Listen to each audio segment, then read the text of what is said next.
मुझे याद है आप विधानसभा के अध्यक्ष बनते ही कुछ ही दिन के अंदर में संपर्क करके हमारे मंत्रालय से आपने एमओयू किया और जो ई विधान है दिल्ली असेंबली को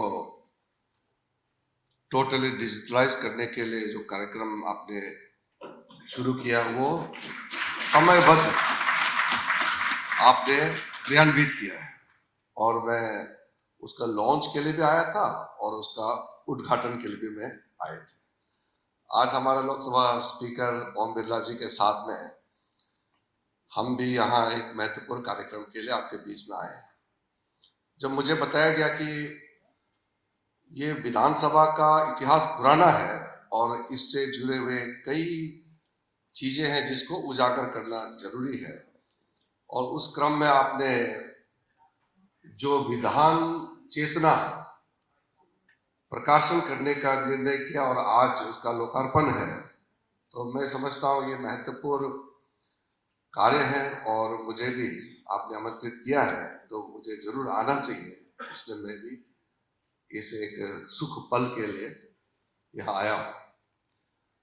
वैसे तो इसका इतिहास के बारे में स्पीकर साहब ने बताया, ये पार्लियामेंट और दिल्ली विधानसभा ये जुड़ा हुआ है क्योंकि जब ये सेंट्रल लेजिस्लेटिव असेंबली थे तब का इतिहास और ये एक रेसिडुअल असेंबली बन गया क्योंकि देश का असेंबली तो और पार्लियामेंट बन गया है। तो मैं बहुत करीब से इसको जोड़ के देखता हूँ।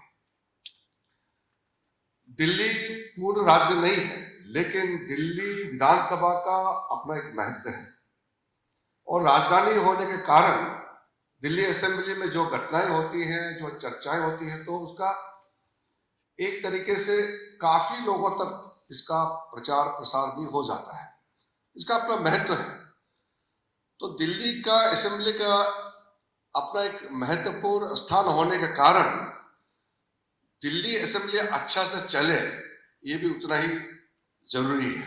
30 मई 1857 को जो क्रांति हुई थी 10 मई को, तो 30 मई को उसको दिल्ली में उसका एक बृहत रूप दिल्ली में 1857 की क्रांति का स्थापित हुआ था, उससे भी इसका एक महत्व बढ़ जाता है आज के कार्यक्रम का।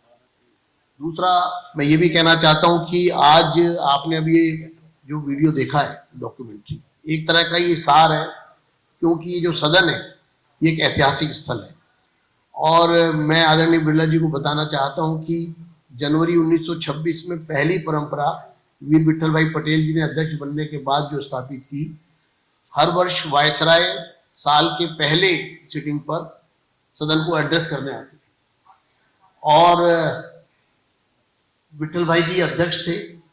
उन्होंने वायसराय को मैसेज किया कि उनके सेक्रेटेरिएट को कि वो आने से पहले ये विचार कर ले कि जो परंपरा थी मैं उसको समाप्त कर रहा हूँ। परंपरा ये थी कि जब वायसराय आते थे तो अध्यक्ष पहले जाकर नीचे बैठ जाते थे और जब वो आते थे तो नीचे से खड़े होकर उनका स्वागत करते थे बाकी सदस्यों के साथ और मंच पर सिर्फ एक कुर्सी लगती थी। उन्होंने संदेश भिजवाया कि मैं इस सदन का कस्टोडियन हूँ, इसलिए मंच पर एक नहीं 2 कुर्सी लगेंगी और उनका सदन में आगमन मेरे साथ होगा। इस पर ब्रिटिश सरकार पूरी तरह से विचलित हो गई और उन्होंने जो सचिव थे विधानसभा के, जो वास्तविकता में उस समय की ब्रिटिश सरकार के सचिव थे, जिसको बाद में उन्होंने सेंट्रल लेजिस्लेटिव असेंबली का अलग से सचिव भी नियुक्त करने की प्रथा को प्रारंभ किया कानून पास करके। तो वो आकर के गिलगिलाने लगा, कहने लगा सर बड़ी अजीब स्थिति हो गई है, ये तो हो नहीं पाएगा। तो उन्होंने कहा फिर उनको कह दीजिए वो आए ना। तो उन्होंने कहा कि अगले वर्ष हम इसको आप जैसे कह रहे हैं वैसे कर लेंगे, अचानक आपने ऐसा बोला है तो ये हो नहीं पाएगा। बोले तो उनको कह दीजिए वो नहीं आएंगे। सचिव ने पैर पकड़ लिए स्पीकर साहब के और कहा कि मेरी नौकरी का सवाल है, मैं मारा जाऊंगा। तो उन्होंने कहा कि आप उनको जाके कहिए जो मैंने कहा वही होगा। और सारी व्यवस्थाएं बदली गई। और उस दिन पहले भारतीय ने अंग्रेजों को लेजिस्लेशन के माध्यम से आगाज दी कि अब हिंदुस्तान दबने वाला नहीं। हमको अगर ये भवन आज को बनाने के लिए बोला जाए तो इसमें 2-3 साल तो आराम से लगेंगे, मगर उस समय ये भवन केवल 11 महीनों में बनाए गए। ये हमको सोचकर भी आश्चर्य होता है कि इतना सुंदर भवन, पूरा इतनी सारी, और ये छोटा नहीं है, बहुत ही बड़ा भवन है, केवल 11 महीने, 22 एकड़ में 11 महीने में ये पूरा भवन बनना। और अगर ये बाई चांस से पीडब्ल्यूडी ने बनाया होता तो ये 5-10 साल में टूट भी जाता, मगर इतने सालों के बाद में भी ये भवन और इसकी सुंदरता आज भी खड़ी है। ये एक जो है कमाल की बात है। हमारे मोहन सिंह बिष्ट साहब, मैं इतिहास के बारे में, इस भवन के बारे में उतना ही जानता हूं जितना विजेंद्र जी हमको दिखा देते हैं।